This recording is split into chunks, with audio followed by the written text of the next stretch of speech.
Thank you, Lord. Bless you, Father. Worship you, Jesus.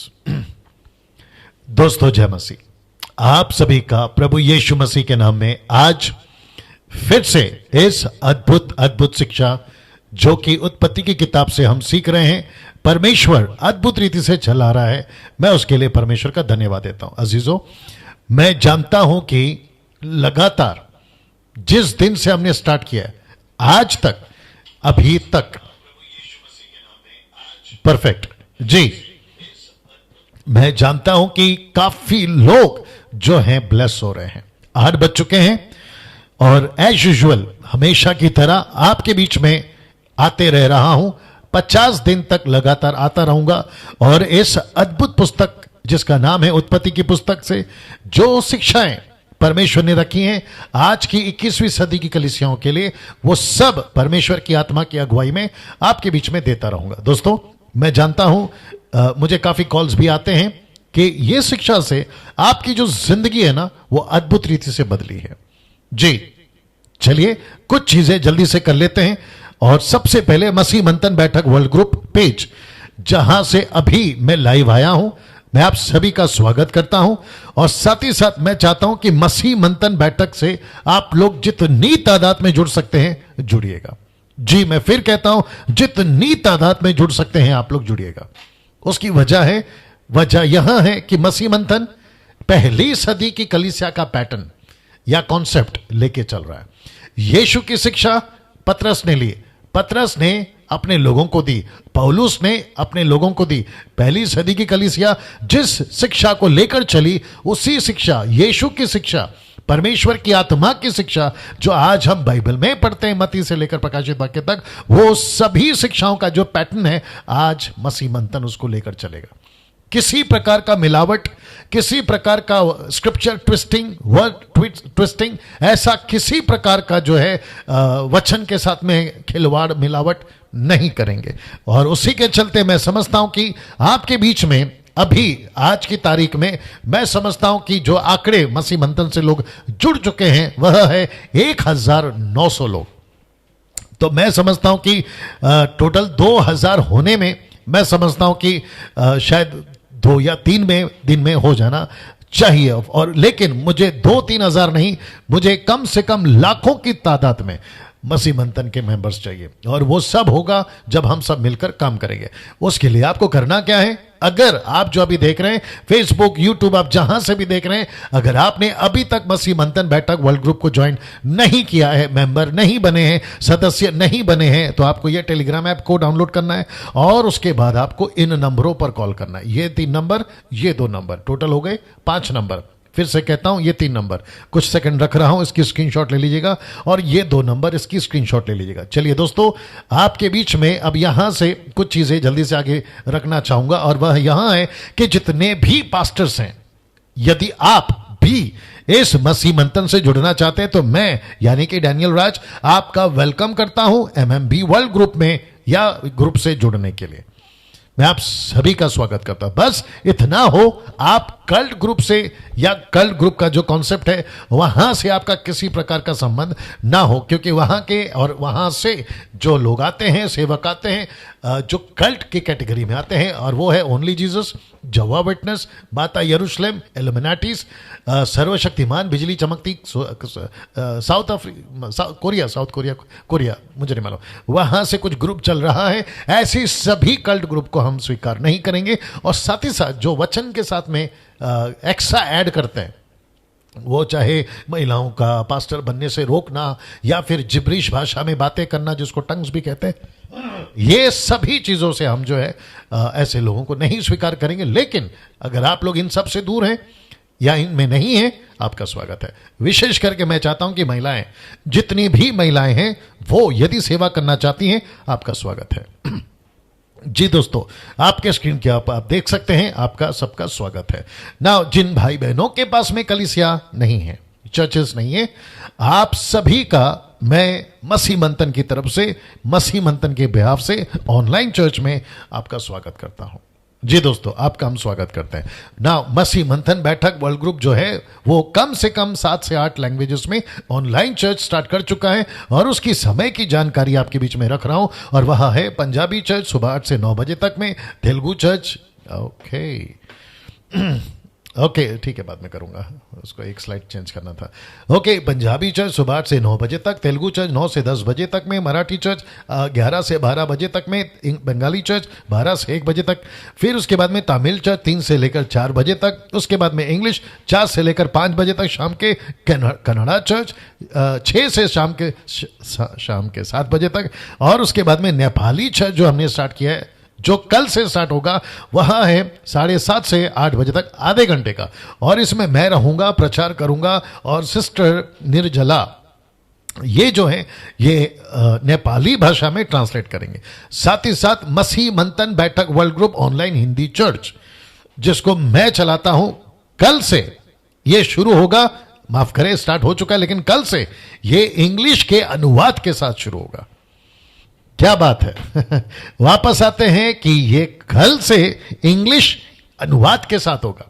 जैसे कि 7:30 से 9 बजे, 7:30 से 8 बजे तक मैं बात करूंगा हिंदी में, और सिस्टर निर्जला जो है वो नेपाली ट्रांसलेशन करेंगी, और कल फिर 8 से लेकर 9 बजे तक में मैं वापस आऊंगा, हिंदी में बात करूंगा। और कल क्या नाम है, विक्टर बेंजामिन वर्शिप करेंगे, और उसके बाद में मैं आऊंगा, और सिस्टर समीक्षा वो जो है इसको इंग्लिश में ट्रांसलेट करेगी। नाउ एक अच्छी खबर आप सभी महिलाओं के लिए वह यहां है कि एक अच्छी खबर महिलाओं के लिए, हर शनिवार सुबह 10 से शाम 7 बजे तक प्रचार के लिए जितनी भी महिलाएं हैं उनको मौका मिलेगा प्रचार करने का, मसीह मंथन के प्लेटफॉर्म से या मसीह मंथन के पेज से। आप सभी को, जिसको कहते हैं महिला वुमेन्स सैटरडे प्रीचिंग, जो कि हमने नाम रखा है वुमेन्स सैटरडे प्रीचिंग, आपको मौका मिलेगा। इसका जो क्या कहते हैं पोस्ट लीफलेट्स आपके फेसबुक पर मसीह मंथन के पेज पे मैं डालता रहूंगा। नाउ अब आप सोचेंगे पास्टर डैनियल, जो महिलाएं हैं मैं उनसे बात कर रहा हूं, हमको प्रचार करना है, किसको संपर्क करें? तो इनको संपर्क करिए। इनका नाम है नीता सोलोमन, मसीह मंथन बैठक की एडमिन है, और साथ ही साथ ये उनका नंबर है, कुछ सेकंड के लिए रख रहा हूं, स्क्रीनशॉट ले लीजिएगा। जी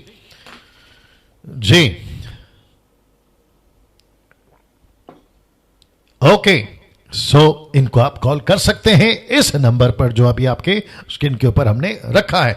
वापस कहता हूं कि जितनी भी महिलाएं हैं, यदि वो सेवा करना चाहती हैं, आप सभी का हम स्वागत करते हैं।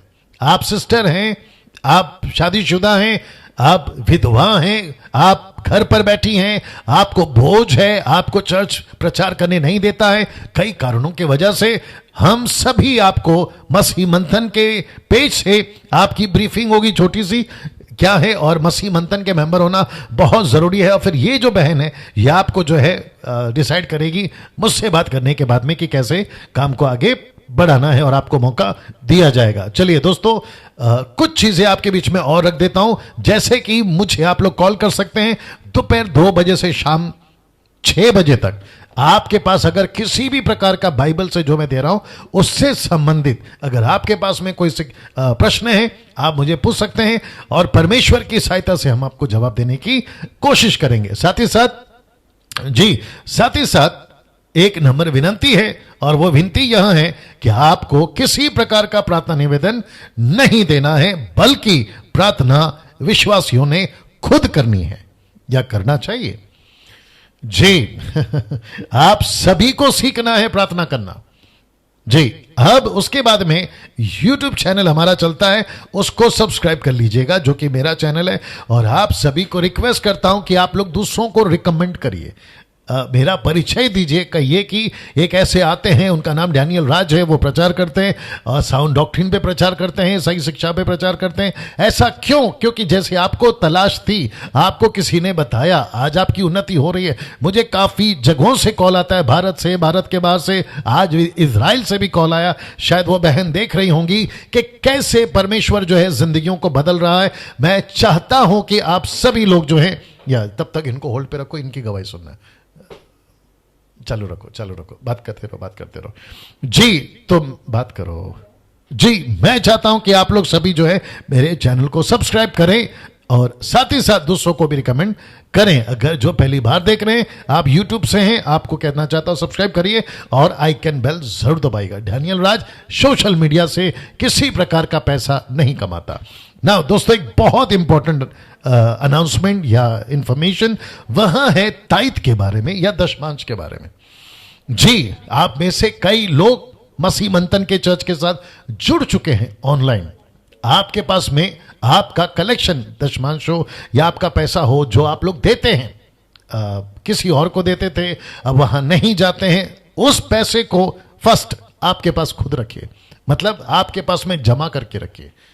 जैसे ही मसीह मंथन किसी प्रकार का आपको अनाउंसमेंट यहां से कर देगा ऑफिशियली मेरी तरफ से कि ये है मसीह मंथन का अकाउंट डिटेल्स, और वो इसीलिए क्योंकि प्रेरितों की किताब 4 अध्याय 32 से 35 तक में पतरस सब कलेक्शन लेता था और जिसको चाहता था उसको बांट देता था। और लिखा है कि पहली सदी में कोई गरीब नहीं था, कलीसिया के मेंबर किसी प्रकार के कोई गरीब नहीं थे। मैं आपको बता दूं कि मसीह मंथन ने अभी तक कम से कम, मैं समझता हूं अगर गलत नहीं हूं, और वो भाई जिन्होंने मदद करी है 2.5 लाख के ऊपर अभी तक हम दूसरों को दे चुके हैं। और ये सब मसीह मंथन की वजह से लोगों को सहायता मिल रही है। साथ ही साथ मैं कहता हूं आपके पास में रखें, जैसे हम डिक्लेयर करेंगे आप लोग देना वहां पर डालना शुरू कर सकते हैं, और ये सबकी निगरानी में होगा। टोटल ट्रांसपेरेंसी जिसको कहते हैं पारदर्शी। जी, ये रहा दूसरा लाइन, या किसी गरीब को मदद करें, आपका पैसा आप किसी गरीब को मदद करें। तीसरा, या किसी सच्चे सेवक को दें, जो पास्टर है तकलीफ में है उसको दीजिए। आपको नहीं पता तो हमें कांटेक्ट करिए, हम करा देंगे। फिर चौथा आखिरी लाइन लिखा है जरूरतमंद परिवार को या मसीह परिवार को। आपको नहीं पता हमें कांटेक्ट करिए, हम आपको जो है वहां तक या उनसे जो है कांटेक्ट करा देंगे ना। दोस्तों, अब मैं चाहता हूं कि गवाही मैं फोन के ऊपर आपको सुनाऊं कि कैसे परमेश्वर अद्भुत तरीके से लोगों की जिंदगियां बदल रहा है। और मैं चाहता हूं कि आज आप उस बहन की गवाही को सुने और फिर यहां से अभी हम जो है अपनी स्टडी स्टार्ट करेंगे। जी, आइए सुनते हैं वो बहन की, स्पीकर ऑन करके देना, गवाही क्या है और कैसे परमेश्वर ने उनकी जिंदगी को बदला। आइए सुनते हैं। जी जी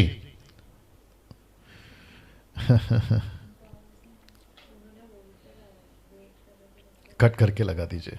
ओके, या एक गवाही को सुनते दोस्तों। अजीजों, परमेश्वर के लोगों, hello hello brother, praise the lord. जी, प्रेज द लॉर्ड। हाँ भाई, हम जो दिन में कॉल किए थे आपको, तो बोले थे कि आप रात 8:10 आसपास कॉल कीजिएगा। जी, आपकी गवाही बोलिए। हाँ, और भाई हम लोग जिस जगह पे रहते हैं वहाँ मसीह लोग बहुत कम हैं, और हम लोग प्रभु का वचन बांटते हैं। और आपका जो मैसेज, जो भी प्रकाशित वाक्य हो, दानियल पुस्तक हो, या अभी जो स्टडी चल रहा है, हम लोग बहुत सारे लोगों को मैसेज करते हैं और हम लोग कॉल करके भी बोलते हैं। और उसके बाद जब हम लोग कल गांव गए हम लोग, तो वहां देखे आप लोग, आपका स्टडी से बहुत सारे लोग देख रहे हैं मसीह में आ रहे हैं।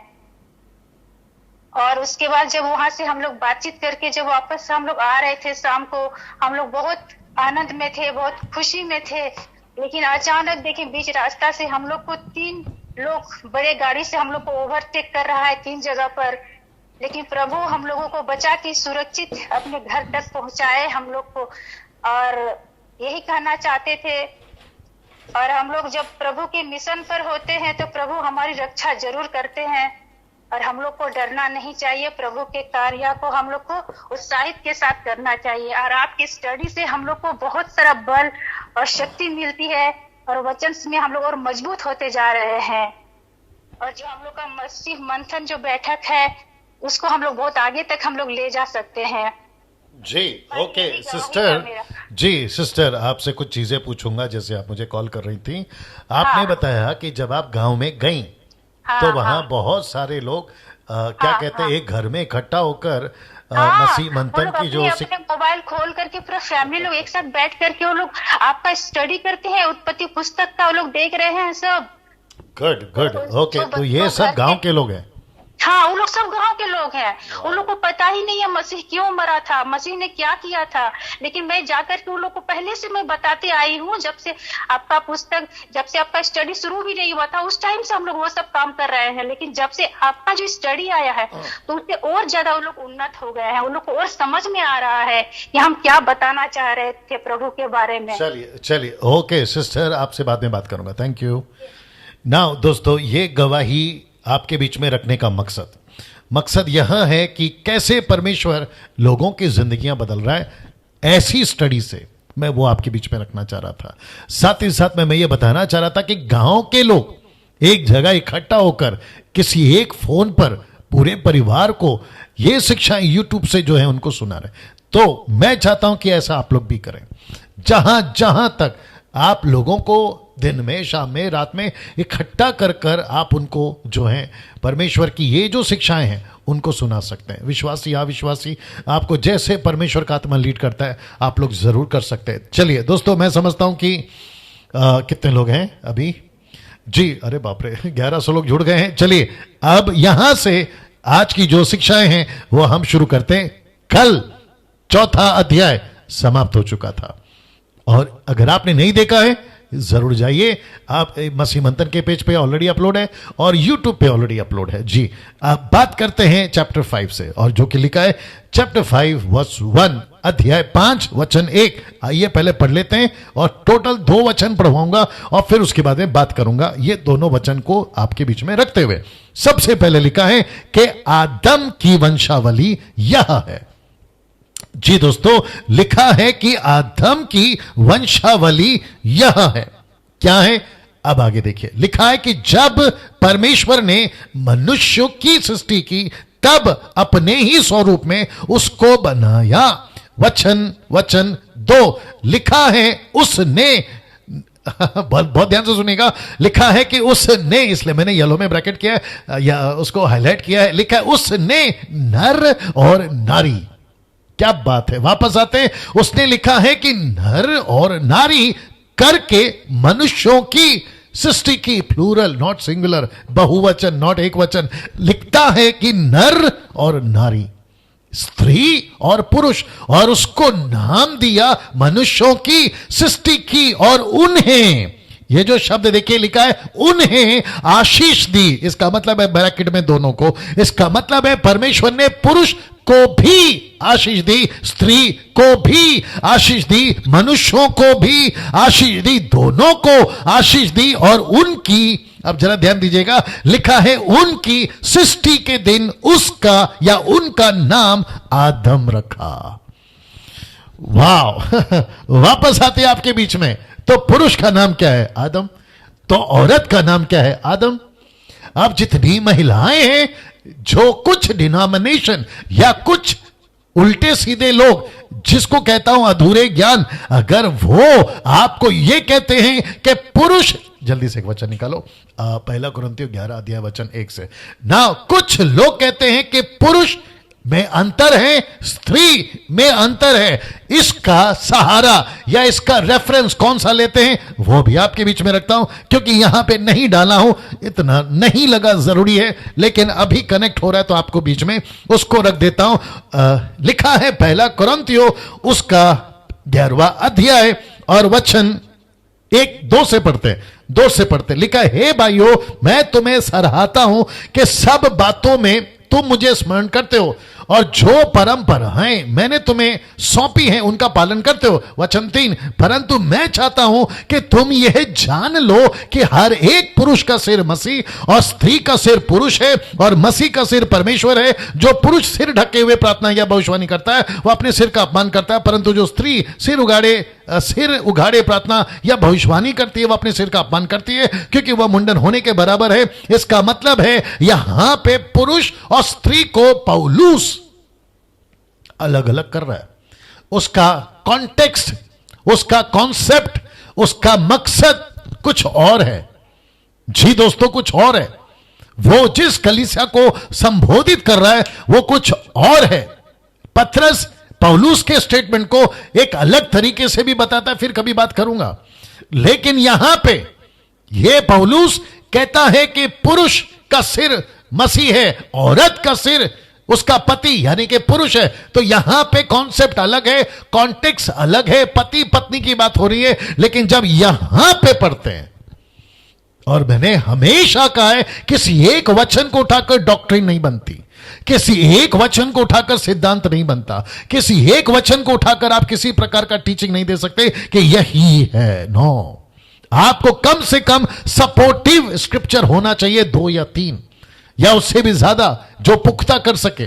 साथ ही साथ यीशु ने उसकी प्रैक्टिस की हो, उसका प्रचार किया हो, पतरस ने उसकी प्रैक्टिस की हो या प्रचार किया हो, पौलुस ने प्रैक्टिस की हो या प्रचार किया हो। किसी प्रकार का एक वचन उठाकर संदेश या सिद्धांत नहीं बनता है। आपके दिमाग में ये बात को डाल लीजिएगा। तो महिलाएं जितनी भी हैं, आपको उत्साहित करता हूं कि लिखा है नर और नारी मनुष्यों की सृष्टि की उन्हें आशीष दी, इसलिए लिखा है ब्रैकेट में दोनों को आशीष दी। और सृष्टि के दिन उनका नाम क्या रखा? आदम।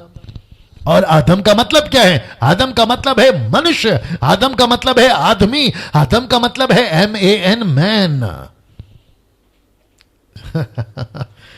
ओके, अब बात करते हैं, ये तो आपको उत्साहित कर दिया। अब बात करते हैं आदम की वंशावली। अब वापस आते हैं कि जितने लोग देख रहे हैं और आप सभी जो जानते हैं मुझे, आप जितनी स्टडी फर्स्ट डे से, आज 19वां दिन है, 18 दिन है, 18वां दिन है। ओके, आज 18वां दिन है और जिसके चलते 18वां दिन है और जिसके चलते 1 से 18वां दिन तक जो है, आप सभी के बीच में जितनी भी बातें रखी हैं उन सभी को दिमाग में फ्रेश कर लीजिए, अभी कर लीजिए। जो देख रहे थे लगातार, जो फ्रेश है उनका कुछ नहीं कर सकते, लेकिन जो देखते आ रहे थे तो दिमाग में रिकलेक्ट करिए, दिमाग में रिकलेक्ट करिए, ठीक है ना। और उसके बाद, क्यों आप लोगों को डाउट है? हाँ, नहीं, अगर आपको डाउट है तो उसका भी इलाज है मेरे पास में जी।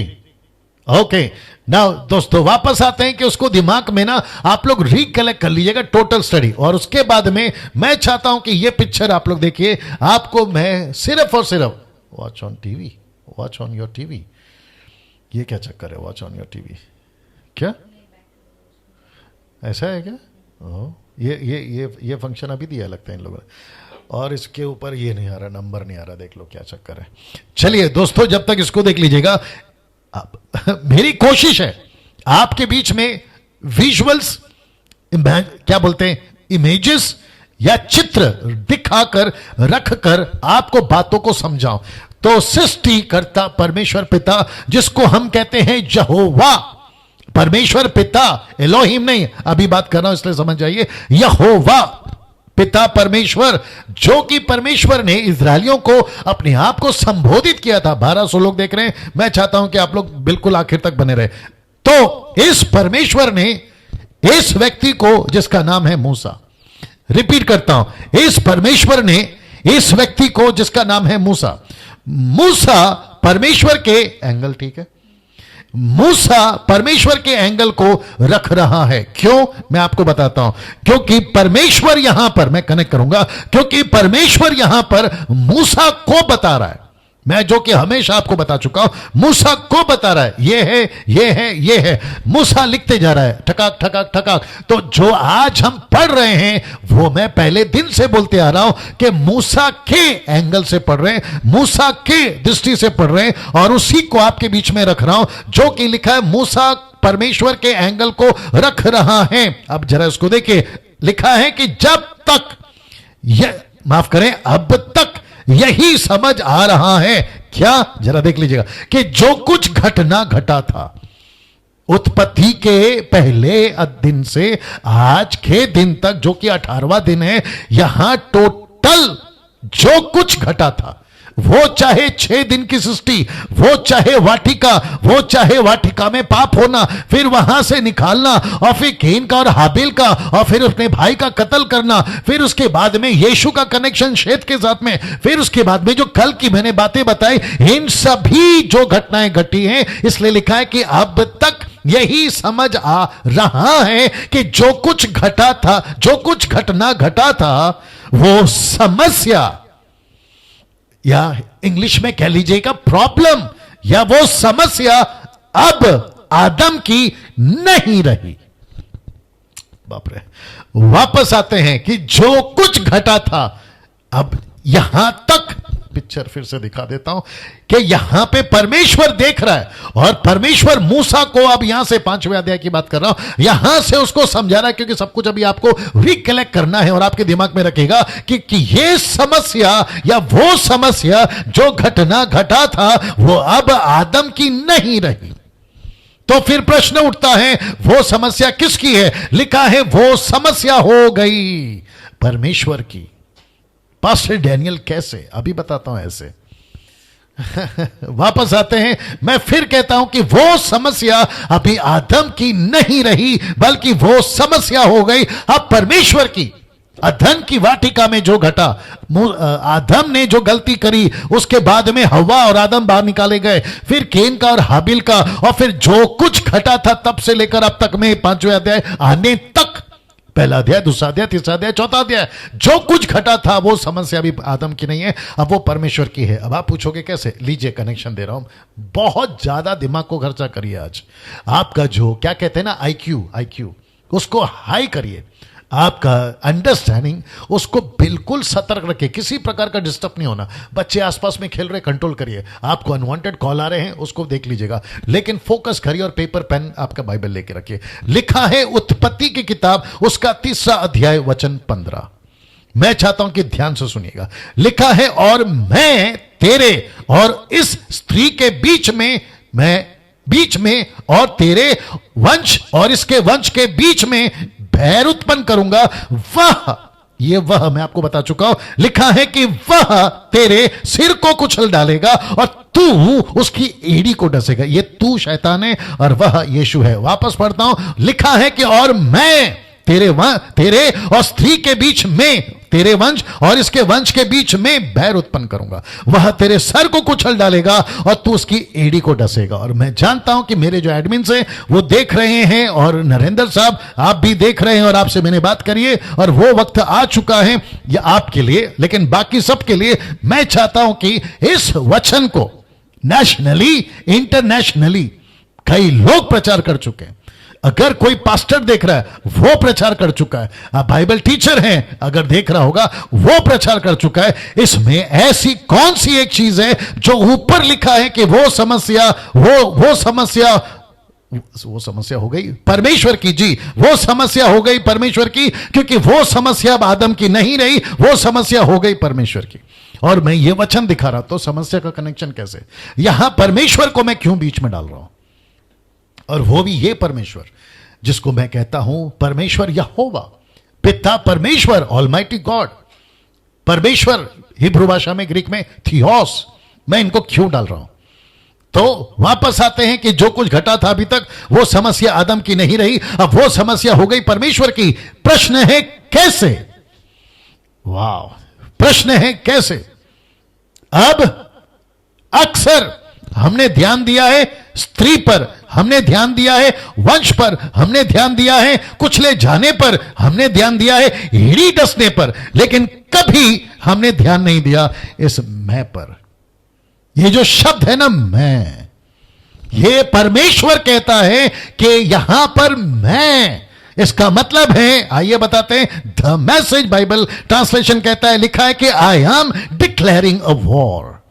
मैं यहां पर एक युद्ध की घोषणा कर रहा हूं। कौन है ये? आई एम, ये परमेश्वर है। तो परमेश्वर मूसा को कह रहा है, अब आया होगा आपके दिमाग में, या जिसको कहते हैं बत्ती जली होगी। यहां परमेश्वर कहता है, मूसा इधर आ, तेरा काफी टाइम से इंतजार कर रहा था, तुझे 2 साल की उम्र में बचाया।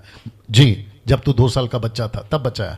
फिर तुझे 40 साल इजिप्ट में रखा, वहां पर तेरी पढ़ाई करवाई, फिर उसके बाद में तुझे वहां से लेकर आया। लेकिन तू 40 दिन तक यित्रो के घर पे, यानी कि अपने ससुर सिपोरा के पिता के घर में दूध मक्खन दही अच्छा सा खाकर तू मजबूत रहा। लेकिन 80 साल की उम्र में मैंने तुझे निर्गमन के 3रे अध्याय में तुझे पर्वत के पास में तुझे जो है दर्शन दिया, उस जलती झाड़ी में। और अभी मैं तुझे बताता हूं कि तुझे एक चीज लिखनी है, और वह है उत्पत्ति की किताब, जिसको मैं कनेक्ट भी करूंगा बाद में। तो यहां पे मूसा अपने लोगों को, इजरायलियों को समझा रहा है कि जिस परमेश्वर का हम जो है अभी क्या कहते हैं, आराधना करते हैं, साबात को मानते हैं, जो परमेश्वर की वेदी जो है जिसको तंबू या आर्क कहते हैं, उसको लेकर जो अभी हम चल रहे हैं, वो परमेश्वर ऐसा है और शुरुआत में ऐसा घटा, हमारी वंशज कहां से आई। तो ये मूसा को परमेश्वर ने अपने एंगल से बताया और उसी को मूसा पेश कर रहा है जो उसने सुना। अगर ऐसा नहीं होता, परमेश्वर यहां पर अगर अपने आप का मैं नहीं डालता कि युद्ध मैं करवाऊंगा, दोनों के बीच में युद्ध मैं करवाऊंगा, और पुरुष को, माफ करें, सांप को यानी कि शैतान को उसके बीच में और औरत के बीच में जो बीज आएगा यानी कि वंश, उसके बीच में दुश्मनी मैं पैदा कराऊंगा और मैं देखूंगा कि वह उसके सर को कुचले, वह यीशु। और फिर इसलिए लिखा द मैसेज बाइबल में, आई एम डिक्लेयरिंग वॉर, मैं एक युद्ध की घोषणा कर रहा हूं between you and the woman. फिर लिखता है between your offspring and her. फिर लिखता है he will wound your head, you will wound his heel. क्या बात है। लेकिन मुझे चाहिए ये मैं। क्या कभी इस मैं पे फोकस किया था?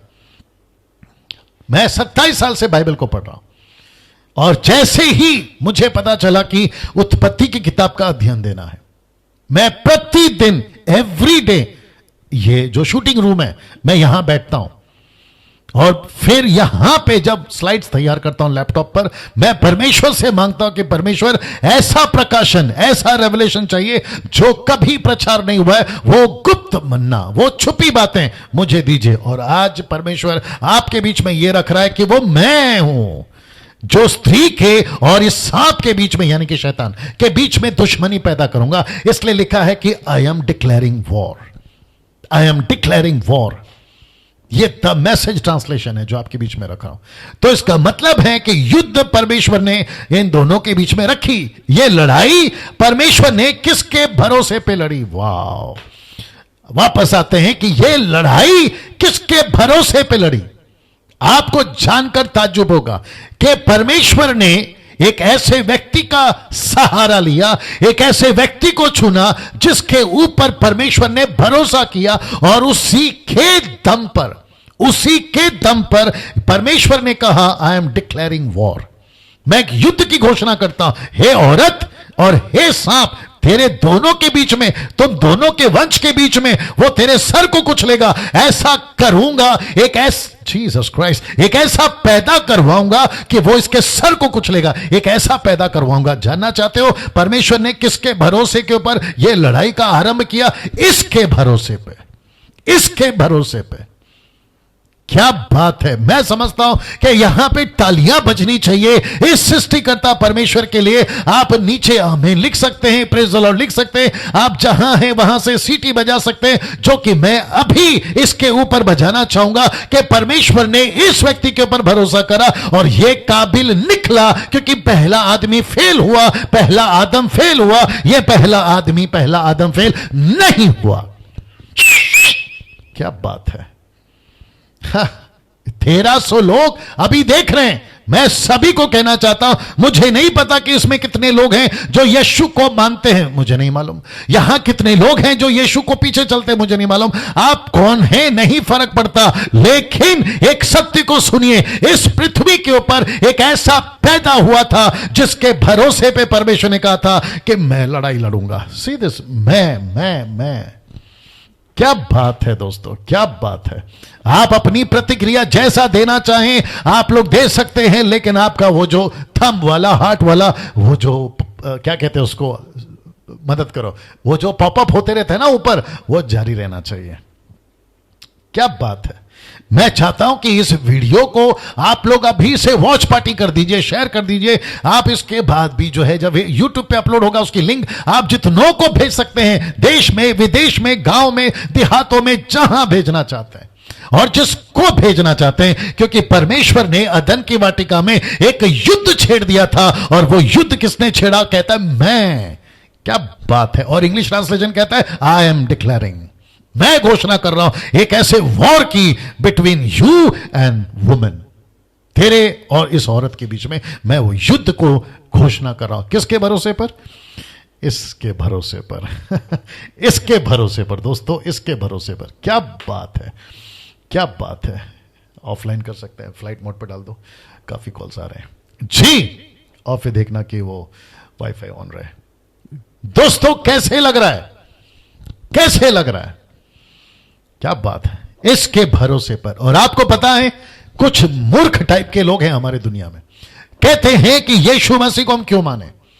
क्या यीशु मसीह ही है? तो जवाब है यीशु ही है, यीशु ही है, दूसरा कोई नहीं। और इसके चलते, ऐसा स्टेटमेंट के चलते लाखों लोगों ने हर युग में अपनी जानें गंवाई हैं, कोई फर्क नहीं पड़ता। इसलिए यीशु ने क्या कहा पता है? मत डर ऐसे लोगों से जो सिर्फ शरीर को मार सकते हैं, डरना उससे है जो शरीर और आत्मा दोनों को मार सकते हैं।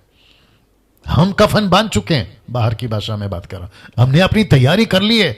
मुझे एक स्टेटमेंट देने दीजिए जो मैंने अभी किसी से सुना था, आपके बीच में रखना चाहता हूं। वो व्यक्ति कहता है संसारिक था, वो कहता है संसारिक लीडर के लिए, वो कहता है मैं 100 साल जीने के लिए थोड़ी पैदा हुआ हूं, मैं 100 साल जीने के लिए थोड़ी पैदा हुआ हूं। मुझे अगर 10 साल में मरना पड़े लीडर जी आपके लिए, मैं मरने को तैयार हूं आपके लिए। मैं 20 साल जीऊंगा तो जीऊंगा आपके लिए, अगर बीच में मरना पड़े मैं मरने को तैयार हूं। अगर वो संसारिक लीडर के लिए ऐसा व्यक्ति बोल सकता है, तो ये सृष्टिकर्ता लीडर, ये सबसे बड़ा लीडर, ये दुनिया का लीडर, ये था, ये है, ये रहेगा, तो इसके लिए क्या हम नहीं कह सकते कि परमेश्वर तेरे लिए अगर मरना है तो मरने को तैयार है? हम थोड़ी ना 100 साल जीने के लिए पैदा हुए। क्या बात है दोस्तों, कैसा लग रहा है? कैसा लग रहा है? वाह। तो इसके भरोसे पे परमेश्वर ने कहा मैं लड़ाई छेड़ रहा हूं। क्यों मालूम है? क्योंकि पहला आदम फेल हो गया, पहला आदम फेल हो गया। इसलिए लिखा है ना कि पहले आदम ने परमेश्वर का साथ नहीं दिया, लेकिन ये जो दूसरा आदम बनकर आया ना, माय गुडनेस। और एक आ गया, सुनिए, कुछ लोग कहते हैं, कुछ लोग क्या बता देता, मुस्लिम्स कहते हैं, जाकिर नाइक कहता है कि यीशु मसीह नबी है। ठीक है, कहते हैं यीशु मसीह खुदा हो ही नहीं सकता। यह ठीक नहीं है, मैं आपको बताता हूं क्यों। क्योंकि अभी 2 Timothy chapter 3 verse 16 King James version, ठीक है ना, एक ऐसा वचन जो दूध का दूध, पानी का पानी, और उसको कहते हैं एक मार दो टुकड़ा। इसको सुनने के बाद, और यह प्रकाशन मिला पौलुस को। आइए देखते क्या लिखा है। आपने ऑन करके नहीं दिया, ये क्या जी? एक ऐसा वचन जो कि कहता है 1 तिमोथी चैप्टर 3 वर्स 16 लिखा है, और इसमें संदेह नहीं, किसी प्रकार का डाउट नहीं, किसी प्रकार का कंट्रोवर्शियल नहीं, किसी प्रकार का संदेह नहीं। क्या लिखा देखिए, कि भक्ति का भेद गंभीर है। क्या बात है, क्या लिखा है? कि भक्ति का भेद गंभीर है, भक्ति का भेद गंभीर है। कहां लिखा है, किधर है? आप कम से कम ऊपर देखो क्या लिखा है, 1 तिमोथी जी। वापस आते हैं कि भक्ति का भेद गंभीर है, अर्थात वह, ये देखिए वह कौन है? ऑफ कोर्स यीशु मसीह। लिखा है अर्थात वह जो शरीर में प्रकट हुआ। अब इसको देखिए, आत्मा में धर्मी ठहरा, स्वर्गदूतों को दिखाई दिया, अन्य जाति में उसका प्रचार हुआ, जगत में उस पर विश्वास किया गया, और महिमा में ऊपर उठाया गया। मैं किसकी बात कर रहा हूं? मैं इसकी बात कर रहा हूं। यह गंभीर विषय है। अब आइए देखते हैं इंग्लिश में क्या लिखा है। आइए देखते हैं इंग्लिश में क्या लिखा है। यहां पे लिखा है, and without controversy great is the mystery of godliness, God was manifested in the flash. लिखा है गॉड मैनिफेस्ट, इसमें दिखेगा, लिखा है कि गॉड मैनिफेस्टेड इन फ्लैश। परमेश्वर मनुष्य बना, किस में? शरीर में। लेकिन पैदा कौन हुआ? गॉड, जिसका ग्रीक ट्रांसलेशन है थियोस। क्या बात है। और ये जो शब्द है ना, ये परमेश्वर एलोहिम, परमेश्वर यहोवा के लिए जुड़ता है, वही नाम दिया इनको। और कहता है कि यीशु मसीह परमेश्वर था, यीशु मसीह परमेश्वर है, यीशु मसीह परमेश्वर रहेगा। अब मुझे नहीं पता कि अधूरे ज्ञान के लोग क्या हो गया है, नई बात को समझते, मैं नहीं जानता, लेकिन सत्य यही है कि यीशु मसीह गॉड था, and he became a man, he manifested in flash. He was God, He is God, and He will be God. क्या बात है। अब आपको एक और चीज बताता हूं, जो कि मैं ये वचन आपके बीच में रख चुका हूं ना। दोस्तों, यीशु मसीह के ऊपर परमेश्वर ने भरोसा क्यों किया, मैं आपको कनेक्शन देता हूं कि यीशु मसीह का आदम के साथ क्या कनेक्शन है। अब इसको देखिए, लूका की किताब उसका 3 अध्याय वचन 48, लूक चैप्टर 3 वर्स 38 लिखा है, और वह एनोश का, और वह शेत का, और वह ब्रैकेट में यीशु आदम का। और फिर कहता है कि यीशु आदम का वंश, मैं अभी कनेक्ट करूंगा, यीशु आदम का वंश ब्रैकेट में, और लिखता है और वह परमेश्वर का था। तो परमेश्वर ने जब कहा मैं युद्ध की घोषणा कर रहा हूं, I am declaring a war, तो मैं, ये जो शब्द है ना, मैं तेरे और स्त्री के बीच में और तेरे वंश और इसके वंश के बीच में भैर उत्पन्न करूंगा, झगड़ा उत्पन्न करूंगा, युद्ध उत्पन्न करूंगा। किसके भरोसे पे? यीशु के भरोसे पे। और यहीं पे परमेश्वर ने साबित कर दिया था या घोषणा कर दी थी कि इस पृथ्वी के ऊपर एक मसीहा पैदा होगा, ईसा मसीह पैदा होगा, यस्तुस पैदा होगा, Jesus Christ will born in this earth, यीशु पैदा होगा। यहीं पे घोषणा कर दी थी, और वह तेरे सर को कुचलेगा। क्या बात है, देखिए आप लोग, कैसी सच्चाई, क्या अद्भुत प्रकटीकरण, क्या अद्भुत सत्य, जिसको मुझे और आपको अपनी पीठ थपथपानी है कि हम ऐसे सत्य के परमेश्वर को, सच्चे परमेश्वर की आराधना करते हैं जो पूरी तरह से सत्य है, ना तो काल्पनिक है, ना गुड्डा बच्चे लोगों का खेल, ना किसी प्रकार का मनोरंजन का खेल। यह सत्य है। और उसी के चलते, वापस ले आते हैं, उसी के चलते वह कहता है कि वह एनोश का, वह शेत का, और वह आदम का, और यीशु के बारे में बात हो रही है, उसके वंश का, और वह परमेश्वर का था। तो यीशु ने खुद को किसके साथ जोड़ा? आदम के साथ। यीशु ने किसके साथ खुद को जोड़ा? शेत के साथ। यीशु ने खुद को किसके साथ जोड़ा? एनोश के साथ। मैंने आपको पहले ही बताया था कि शेत कौन है। शेत का कनेक्शन मैंने आपको दे दिया था, आप लोग इस बात को जानते हैं। वाह, 1300 लोग देख रहे हैं। मैं चाहता हूं कि वो 1300 लोग, क्या आप लोग मसीह मंथन के पेज को लाइक कर दूसरों को क्या कहते हैं, देखने के लिए कह रहे हैं कि ऐसी शिक्षाएं हो रही हैं, अद्भुत बातें हो रही हैं, और जो व्यक्ति आपको सिखा रहा है वो खुद क्या है? 5वीं क्लास 3 बार फेल। और मुझे ऐसा कहने में किसी प्रकार का कोई संकोच, किसी प्रकार का कोई शर्मिंदगी नहीं है। पता है क्यों? क्योंकि मैं नहीं सिखा रहा हूं, परमेश्वर सिखा रहा है। 1 यूहन्ना 2 अध्याय वचन 27 लिखा है कि वह अभिषेक जो तुम्हारे अंदर है तुमको सब कुछ सिखाएगा। तो वो सिखा रहा है और आप उसी से सीख रहे हैं। फर्क इतना है कि मैं बर्तन हूं और वो सामर्थ डाल रहा है। अब इसको देखिए, मत्ती का किताब उसका 1 अध्याय वचन 17। अब यहां पे ध्यान दीजिएगा, लिखा है इब्राहिम से दाऊद तक 14 पीढ़ी, और दाऊद से बाबुल के बंदी होकर पहुंचाए जाने तक 14 पीढ़ी, और बंदी होकर बाबुल के पहुंचाए जाने के समय से लेकर मसीह तक यानी यीशु तक 14 पीढ़ी। तो 14 14 14 14 इंटू 3 कितने होते हैं? 42। क्या ये बात सही है? क्या ये बात सही है? जवाब है यस, ये बात सही है। तो एक 14, दूसरा 14 और तीसरा 14। और मैं चाहता हूं कि वचन 1 से लेकर वचन 16 तक, मैं अभी कह रहा हूं, कल का टाइम देता हूं आपको, आप लोग आज पूरी रात टीचिंग के बाद, आप लोग अभी नहीं, हाँ टीचिंग के बाद, ठीक है ना, आप लोग गिनना शुरू करिए। आपको एक जनरेशन या एक वंश मिसिंग मिलेगा। एक वंश मिस है, यहां एक वंश मिसिंग है। आपको 41 मिलेगा, 42 नहीं मिलेगा। हाँ। अब आप पूछोगे 42 जो जनरेशन मिसिंग है वो किसका है? और वह है यीशु का वंश, क्योंकि यीशु का वंश नहीं लिखा है। और यीशु का वंश कौन है मैं वो भी क्लियर करूंगा। तो लिखा है वो मिसिंग वंश कौन है, आपको स्क्रिप्चर देता हूं। और जो ये एरो है ना, तो इसका मतलब है उसके नीचे अभी आएगा, ये लीजिए आपके सामने आ गया, 1 पत्र 2:9 लिखा है, पर तुम एक चुना हुआ वंश।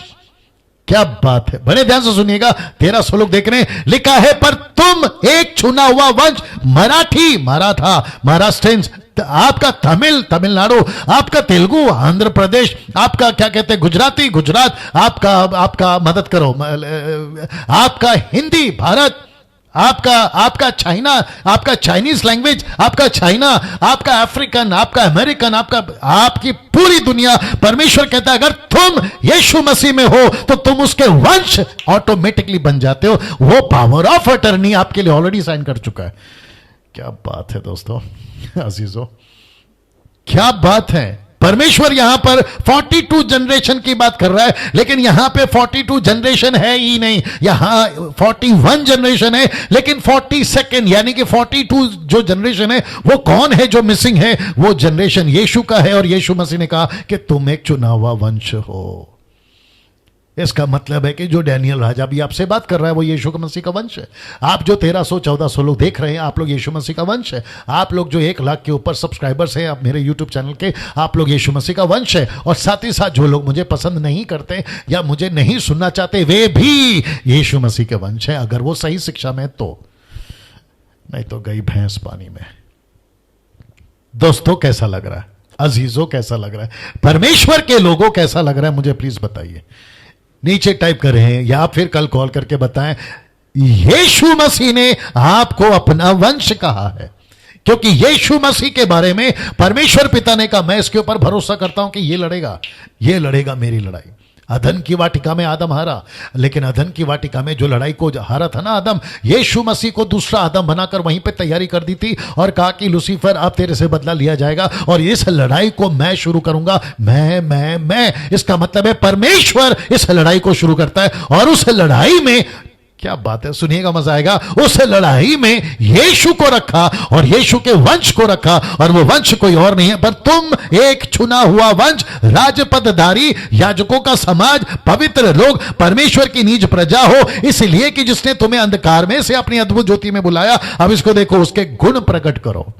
तो हम किसके गुण प्रकट करने वाले हैं? हम यीशु के गुण प्रकट करने वाले। अब जरा मजेदार देखिए, और वो है कलीसिया। वो वंश कौन है जो चुना हुआ वंश है? ये वाला वो वंश है, वो लोग हैं, उसकी कलीसिया।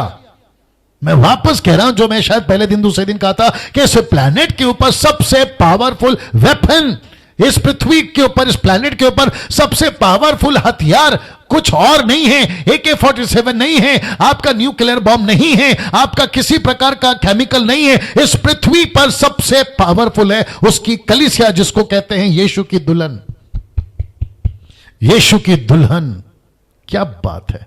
और जब आप मुझे सुन रहे हैं, आप इतने पावरफुल हैं। पास्टर डैनियल, हम यीशु की दुल्हन ने कहां लिखा? ये देखो, इफिसियों की किताब उसका 5वां अध्याय वचन 32 में। ये भेद तो बड़ा है, पर मैं मसीह और कलीसिया के विषय में कहता हूं। मैं मसीह और कलीसिया, भेद बड़ा है, ग्रेट मिस्ट्री। पौलुस कहता है ये बड़ा भेद है, मैं कैसे बताऊं, लेकिन मैं इतना बता देता हूं कि ये जो भेद है ना, ये मसीह और कलीसिया का भेद है, ऐसी मिस्ट्री। अब ये पोस्ट को देखिए दोस्तों, एक तरफ कलीसिया, दूसरी तरफ इज़राइल। एक तरफ कलीसिया, दूसरी तरफ इज़राइल। आपको पता है 4000 साल आदम से लेकर आपके मूसा आने तक, उसके बाद यीशु के पैदा होने तक, वो 4000 साल, फिर उसके बाद में जीसस क्राइस्ट। बड़े ध्यान से सुनेगा, एक ऐसी वस्तु, एक ऐसी चीज, एक ऐसा सृष्टि, एक ऐसी बात पनपी जिसको कहते हैं कलीसिया। इसलिए लिखा है कि तब इजरायली लोग थे, आज कलीसिया है। मैं रिपीट करता हूं कि तब इजरायली लोग थे और आज कलीसिया है। अब इसको देखिए, लिखा है कि तब इजरायलियों का अलग नियम था और आज कलीसिया का अलग नियम है। कैसा लग रहा है दोस्तों, अजीजों, परमेश्वर के लोगों? मुझे प्लीज बताएं कैसा लग रहा है आप लोग, कैसे आपके दिल में इस वक्त में क्या हो रहा है, बताइए। अमेजिंग, वंडरफुल, एक्सीलेंट सब लोग डाल रहे हैं, अप्रिशिएट करता हूं, क्या बात है। मैं आपको बताता हूं कि मैंने ये क्यों लिखा। जब तक इजरायली थी, कलीसिया नहीं आई थी, क्योंकि यीशु क्रूस पर नहीं मरा था और यीशु ने आखिरी शब्द नहीं बोला था, इट इज फिनिश, पूरा हुआ। तब तक इजरायलियों को एक ऐसी पुस्तक को लेकर चलना पड़ा, एक ऐसे कॉन्सेप्ट को लेकर चलना पड़ा, ध्यान से सुनिएगा, जिसको कहते हैं व्यवस्था। जिसको कहते हैं लॉ, जिसको कहते हैं मूसा का नियम, जिसको कहते हैं 10 आज्ञा, जिसको कहते हैं सबत, जिसको कहते हैं दशमांश, जिसको कहते हैं खतना करना, सर्कमस्टेंसेस। लेकिन जैसे ही कलीसिया आई, कलीसिया का अपना नियम शुरू हो गया। तो व्यवस्था का कॉन्सेप्ट खत्म, इजरायलियों का फेस्टिवल खत्म, किसी प्रकार का पर्दा डालना खत्म, किसी प्रकार का बलि चढ़ाना खत्म, किसी प्रकार का अर्पण चढ़ाना खत्म। और मूसा के द्वारा इजरायलियों को कहा था कि अपनी भेंट दशमांश लेकर आओ, जो कि मैं उसका प्रचार कर चुका हूं। लेकिन अभी 10 क्यों, 20 दो, 20 क्यों, 30 दो, 10 के चक्कर में क्यों पड़े हो, उससे ज्यादा दो। और मुझे खुशी है कि परमेश्वर ने ऐसे लोग रखे हैं जो 10 से ज्यादा दे सकते हैं।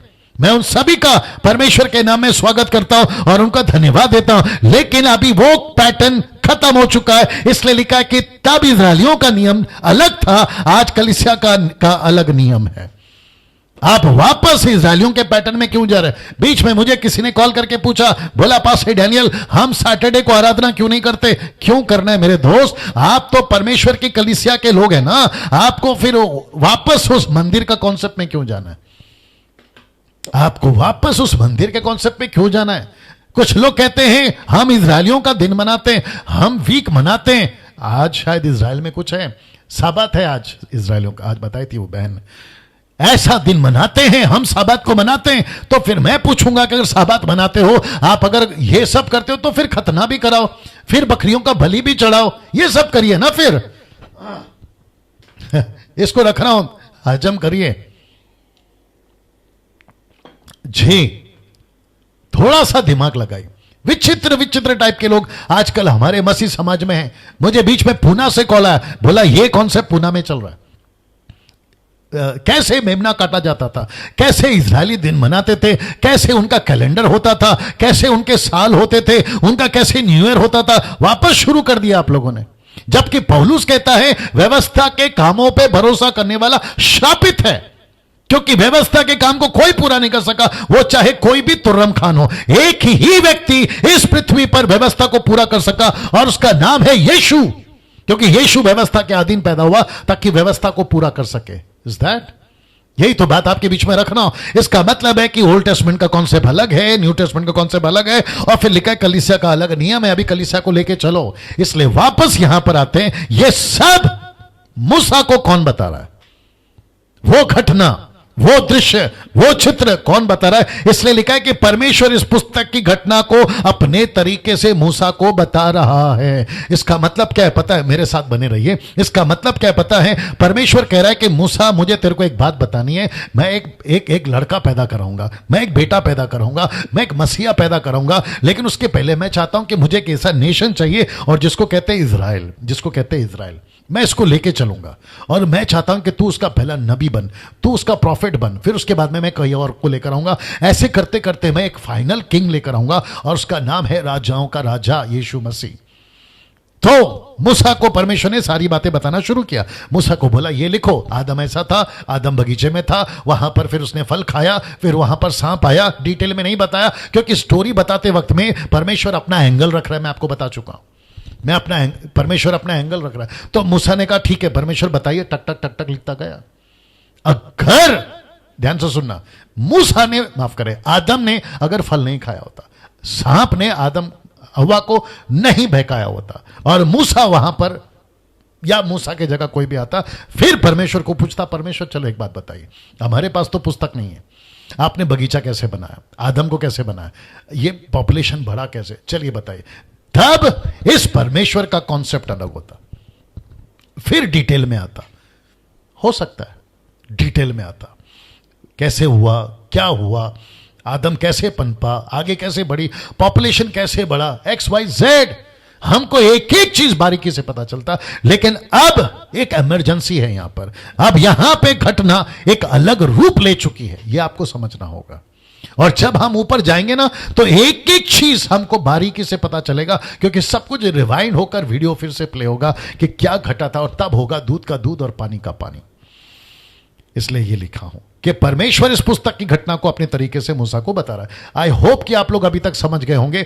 अब बात करते हैं आदम की वंशावली, क्योंकि उत्पत्ति का 5वां अध्याय का पहला लाइन, और मैं आपको बता चुका हूं कि कैसे यहां परमेश्वर सिर्फ एक ही वंश को क्यों लेकर चल रहा है। एक ही वंश क्यों, एक वंश का मेंशन किया। आदम, ऐसा लिखा है आदम, क्योंकि आप सभी जानते हैं कि जैसे ही आदम के 2 बच्चे पैदा हुए वहां पे 2 लाइन हो गया। लेकिन उसके बाद परमेश्वर ने 5वें अध्याय में, याद रखो 5वें अध्याय में, नॉट 4थे अध्याय में, नॉट 3रे अध्याय में, 5वें अध्याय की बात है ये। तो वहां से उसने लाइन कट कर दिया। किसकी? केन की लाइन कट गई। केन की लाइन कट गई। अब ये आदम की लाइन है, इसलिए यीशु मसीह के वंशावली में आपको केन की लाइन नहीं दिखेगी।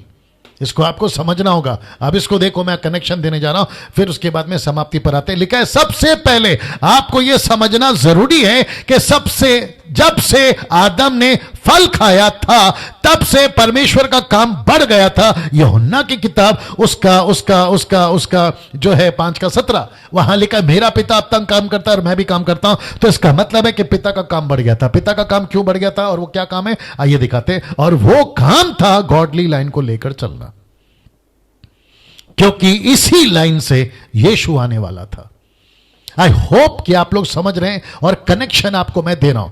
वापस आते, सबसे पहले आपको यह समझना जरूरी है, जब से आदम ने फल खाया तब से लेकर परमेश्वर का काम बढ़ गया था। यूहन्ना 5:17 कहता है, और वो काम था गॉडली लाइन को लेकर चलना, क्योंकि इसी लाइन से यीशु मसीह आने वाला था।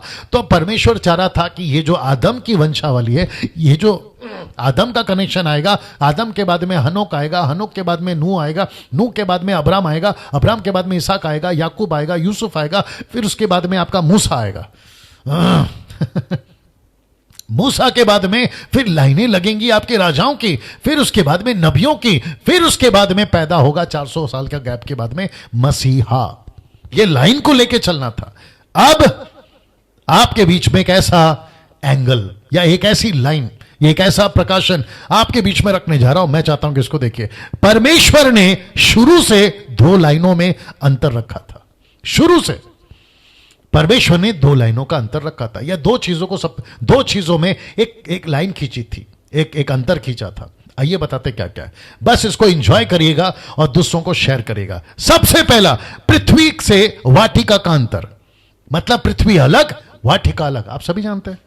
दूसरा, जीवन के पेड़ से पाप के पेड़ का अंतर। जीवन का पेड़ अलग, पाप का पेड़ अलग। अब इसको देखिए, केन की भेंट से हाबिल के भेंट का अंतर। परमेश्वर ने हाबिल का भेंट को स्वीकार किया, केन के भेंट को स्वीकार नहीं किया। चौथा, परमेश्वर, अब माफ करें, केन के वंश से हाबिल के वंश का अंतर, मतलब केन का लाइन अलग, हाबिल का लाइन अलग, क्योंकि हाबिल मर गया था और उसके जगह पे शेत आया। मैं आपको बता चुका हूं। 5वां, नूह के लोगों से पापियों के लोगों का अंतर, क्योंकि नूह अकेला धर्मी था और बाकी उस वक्त में, जो कि कल से स्टार्ट, माफ करें परसों से शायद स्टार्ट होगा, परसों से कैसे होगा, हाँ परसों मंडे है ना, तरसों से, ट्यूसडे से स्टार्ट होगा शायद, क्योंकि ये नूह का स्टोरी शायद ट्यूसडे तक लेकर आ जाऊंगा, क्योंकि कल परसों, माफ करें कल संडे है, परसों मंडे को जो है और भी बातें खुलासा करेंगे, ठीक है ना। नूह के लोगों से पापियों के लोगों का अंतर, यहूदियों से अन्य जातियों का अंतर, जो कि ब्रैकेट में लिखा है बेबीलोनियंस, ये जो थे उस वक्त में, ये अन्य जाति थे जो मूर्ति पूजक थे, परमेश्वर को नहीं पूजते थे, उसके बावजूद भी नूह के बाद की बात कर रहा हूं। तो वहां से यहूदियों या जूइश या इजराइल नेशन को उसने अलग किया बेबीलोनियन से। 7वां, अब्राम से लूत का अंतर। अब्राम का लाइन अलग, लूत का लाइन अलग, आप इस बात को जानते हैं। इसहाक से इस्माइल का अंतर, इसहाक की लाइन अलग, इस्माइल की लाइन अलग। या क्या कहते हैं, गलातियों की किताब उसका 4 अध्याय वचन 26, आप सभी जानते हैं कि वहां पे परमेश्वर ने कहा कि 2 संतानें, एक है सारा की, दूसरा है हजीरा की। हजीरा की संतान, सारा की संतान अलग। हजीरा को कहा पृथ्वी की मां, सारा को कहा ऊपर की मां, यानी कि यरूशलेम। और जैसे ही वहां पौलुस ने क्या लिख दिया कि ऊपर की माता यरूशलेम, यह बन गया दूसरा ग्रुप, माता यरूशलेम। मूर्खों की कमी नहीं है ना भारत में या फिर विदेशों में या दुनिया में। एक ग्रुप बना दिया, एक स्क्रिप्चर के ऊपर डॉक्ट्रिन बन जाता है, हद हो गई यार। चलिए, 7वां है अब्राम से लूत का अंतर, इसहाक से इश्माइल का अंतर, और 9वां है याकूब से एसाव का अंतर। आपस में भाई थे। एसाव ने क्या किया आप सभी जानते हैं। मसूर के दाल के लालच में अपने पद का याकूब को बेच दिया, और याकूब निकला, आप सभी जानते हैं, उसका लाइन अलग, इसका लाइन अलग। फिर 10वां है इजरायलियों में से मिस्र का अंतर, इजराइल अलग मिस्र अलग, बड़े ध्यान से सुनिएगा। 11वां नबूकदनेस्सर से दानियल का अंतर, नए नियम से पुराने नियम का अंतर, खतना से बपतिस्मा का अंतर, विश्वासी से कर्म का अंतर, अनुग्रह से व्यवस्था का अंतर, पाप से धार्मिकता का अंतर। ये सभी एक ऐसा अंतर करते करते करते परमेश्वर अपने लोगों को लेकर आया, और जिसके लिए परमेश्वर कहता है कि मुझे एक ऐसी लाइन तैयार करनी थी जहां मैं यीशु को पैदा कर सकूं, और ये सभी अंतर आपको बाइबल पढ़ते वक्त में मिलेगा। अब इसको देखिए, आज भी लिखा है, और आज भी परमेश्वर ऐसे 2 लाइनों में अंतर को लेकर चल रहा है, ऐसी लाइनों का अंतर लेकर चल रहा है आज भी। आपको बताता हूं कैसे। सबसे पहला, विश्वासियों से अविश्वासियों का अंतर, कलीसिया से संसार का अंतर। संसार से मेरा मतलब है संसार का ज्ञान, संसार की संस्कृति और सांसारिक चाल चलन, परमेश्वर को नहीं पसंद है। अब मैं कुछ वचन आपके बीच में रखूंगा, फिर उसके बाद में बात करते हैं विश्वासी से अविश्वासी का अंतर, कलीसिया से संसार का अंतर। निर्गमन की किताब उसका 8 का 23, the book of Exodus chapter 8 and verse 23। आइए देखते क्या लिखा है। और लिखा है कि मैं अपनी प्रजा और तेरी प्रजा में अंतर ठहराऊंगा, और यह चिन्ह कल होगा। किसको कहा?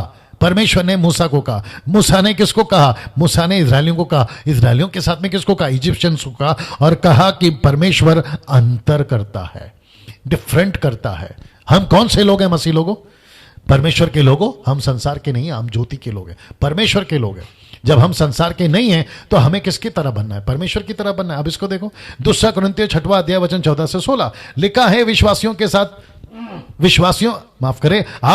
के साथ आसमान जुए में ना जुतो, क्योंकि धार्मिकता का और अधर्म का क्या मेलजोल, ज्योति और अंधकार की क्या संगति, मसीह का बलियाल के साथ में क्या लगाव, या विश्वासी के साथ में अविश्वासी का क्या नाता, मूर्तों के साथ परमेश्वर के मंदिर का क्या संबंध, क्योंकि हम तो जीवित परमेश्वर के मंदिर हैं। जैसा परमेश्वर ने कहा है कि मैं उनमें बसूंगा और उनमें चला फिरा करूंगा, और मैं उनका परमेश्वर हूंगा और वो मेरे लोग होंगे। वचन 17 कहता है, इसीलिए प्रभु कहता है कि उनके बीच में से निकलो। परमेश्वर कहता है कि उनके बीच में से निकलो। आपको निकलना होगा संसार से, दूसरे शब्दों में रहना आपको यहीं पर है, लेकिन उसके नहीं बनना। इसलिए प्रभु कहता है निकलो उनके बीच से, और देखो ब्लैक में स्पॉट किया, लिखा है अलग रहो, अलग रहो, अशुद्ध वस्तुओं को मत छुओ, तो मैं तुम्हें ग्रहण करूंगा, नहीं तो गई भैंस पानी में। दोस्तों कैसा लग रहा है? अजीजों कैसा लग रहा है? परमेश्वर के लोगों कैसा लग रहा है? मैं चाहता हूं कि परमेश्वर आज आपसे बात करे।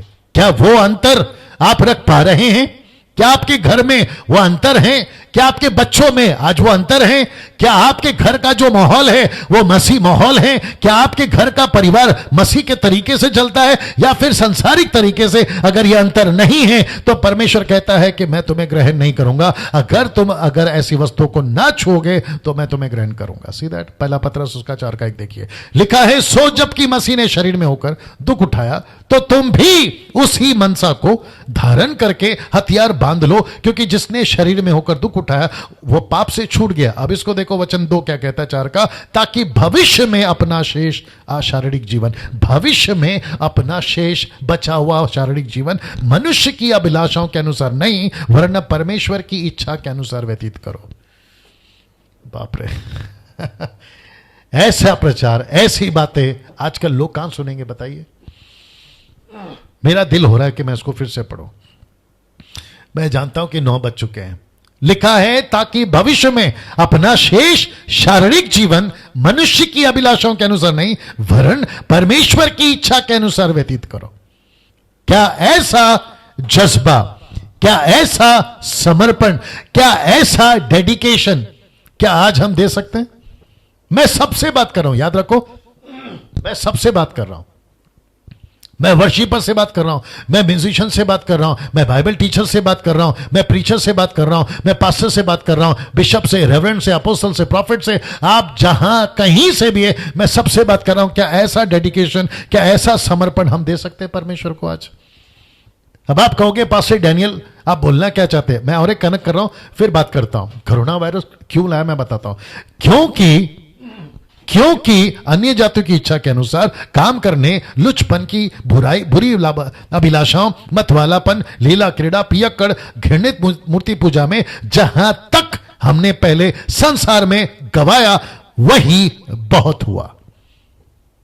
हम संसार में थे ना, गलत काम करते थे, दारू पीते थे, गलत बातों में पड़े रहते थे, ये सारी मूर्ति पूजा करते थे। परमेश्वर का दास कहता है ये जो समय बिताया वो काफी हो गया, अब नहीं जाना है।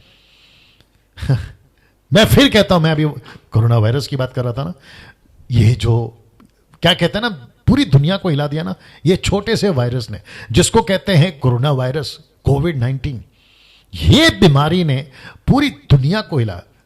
पूरी दुनिया का नंबर 1 स्ट्रॉन्ग कंट्री अमेरिका, उसको तक हिला दिया। और बचा क्या? Japanese country, African country, Bharat की कंट्री, बात ही खत्म।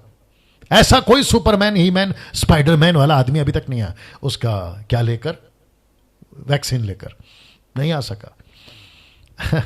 और मैं आपको बताऊं, यह झटका जरूरी था। बीच में कुछ विचित्र टाइप के लोग थे जो कह रहे थे कि हम बताएंगे कि कोरोना वायरस जो है वो परमेश्वर की ओर से नहीं है, वो शैतान की ओर से है। तो मैं पूछना चाहता हूं वो सभी पास्टरों को जो बीच में प्लान करे थे कि भाई हम साबित करेंगे, चलो साबित करके बताओ, क्या हुआ आपका साबित करना? परिस्थिति अभी भी वही है। अगर ये शैतान की ओर से है और आप लोगों का प्रेयर इतना पावरफुल है क्योंकि आप कहते हो, तो ये तो शैतान कब का भाग जाना चाहिए था। ये अभी तक जा रहा ही नहीं है। और अब तो ऐसा है कि मोदी साहब ने कहा कि इसको लेकर ही जीना है। इसको लेके ही चलना है। सैनिटाइजर बैग में लेके घूमते रहो, 10 बार हाथ धोते रहो। हद होती है यार। दूध पीते बच्चे अभी क्या करेंगे? इसलिए बार बार बोलता हूं, अधूरे ज्ञान के लोग परमेश्वर की ऐसी शिक्षाओं को नहीं समझ पाएंगे। अब इसको देखिए, 2 कुरिन्थियों 6:14 क्या कहता है? अविश्वासियों के साथ आसमान जुए में ना जुतो, क्योंकि धार्मिकता और धर्म का क्या मेलजोल, या ज्योति और अंधकार की क्या संगति। ये लास्ट है। वाह दोस्तों, कैसा लग रहा है? किसी प्रकार का विश्वासी का अविश्वासी का किसी प्रकार का नाता नहीं है। दिमाग में फिट करिए। आपके मोबाइल में पिक्चर का गाना है ना, उसको डाउनलोड करते हैं ना, आप लोग सुनते हो ना, उसको जितनी जल्दी हो सकता है डिलीट करिए। थिएटर जाते हो ना, बंद करिए। आपको ये अरिजीत सिंह का, सोनू निगम का, कभी इसका कभी उसका, वर्शिपरों से भी बात कर रहा हूं, आप लोगों को बड़ा शौक है ना उनकी कॉपी करके वर्शिप करने की। नहीं आता परमेश्वर को पसंद, इसलिए कहते हैं निकलो उनके बीच में से, वहां से हट जाओ। ऐसी किसी वस्तु को मत छूइए।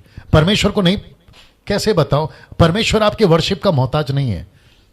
परमेश्वर आपकी म्यूजिक का मोहताज नहीं है। और मैं जानता हूं, मैं जब ऐसा स्टेटमेंट देता हूं ना, तो ये वर्शिपरों को पसंद नहीं है। कोई फर्क नहीं पड़ता। मैं आपके सामने हूं, आप मेरे सामने हैं, सब दिखता है, सब पता चलता है, कौन कहां है, कौन क्या कर रहा है, सब पता चलता है। चलिए दोस्तों, कल फिर मुलाकात होगी, लेकिन कल चर्च है। आपको मुझे कॉल करना है इस नंबर पर, दोपहर को 2 से शाम 6 बजे तक। नंबर विनंती है, प्रार्थना निवेदन ना दें, बल्कि खुद प्रार्थना करें, क्योंकि परमेश्वर हमें खुद प्रार्थना के लिए कहता है। जब मैं मंडे को आऊंगा तो मैं यहां से कंटिन्यू करूंगा।